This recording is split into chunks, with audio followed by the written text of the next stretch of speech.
She was young, experienced, and trusted by the orcas she worked beside. But on July 8th, during a routine session at SeaWorld San Diego, everything went wrong. Two killer whales, Orchid and Splash, dragged trainer Tamari Tollison beneath the surface.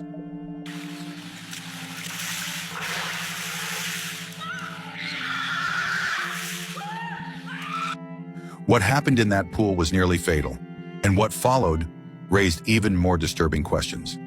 This is the story SeaWorld never wanted you to hear. Welcome to Animal Quest channel, where we uncover the truth behind the world's most shocking animal attacks. If this is your kind of story, subscribe, like, and share to support more documentaries like this. Wait, before we start, who is Tamari?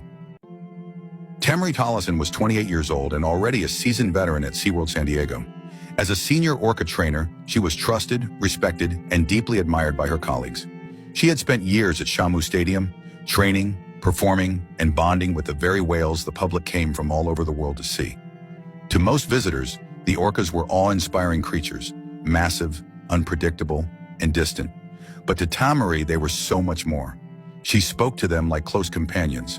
She had spent countless hours learning their behaviors, understanding their moods, and building trust that few people on Earth could ever claim. Especially with Orchid and Splash, two whales she worked with nearly every day.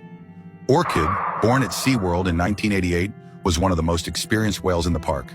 Intelligent, quick to learn, but also known for moments of assertiveness. Splash, a male orca transferred from SeaWorld San Antonio, was known for his size and power. An impressive animal, but one with a complicated training history. Tamari had grown close to both of them. She didn't fear them. She respected them. Staff often described Tamari as calm, confident, and in control, a model trainer. She was the kind of person who believed in the bond between human and animal. She believed trust was earned, and she believed the whales trusted her back. But behind the smiles and show routines, there were murmurs, quiet warnings shared in break rooms and locker hallways. Trainers had whispered concerns about Orchid's behavior before. There had been incidents, nothing fatal, nothing public, but moments when she'd tested boundaries. Tamari knew the risks, everyone in that stadium did, but she also believed in what she was doing. She believed in the whales, and that morning, July 8th, 2002, was supposed to be like any other. But was something already off? Could anyone have seen what was about to happen? Because just hours later, that same stadium would fall silent, and Tamari Tollison would be fighting for her life beneath the surface. It was Monday morning, July 8th, 2002, and the sun rose bright over SeaWorld San Diego. The air was warm, the park quiet before the gates opened, and behind the scenes, preparations were already underway for the first show of the day at Shamu Stadium. For Tamari Tollison, it was just another shift.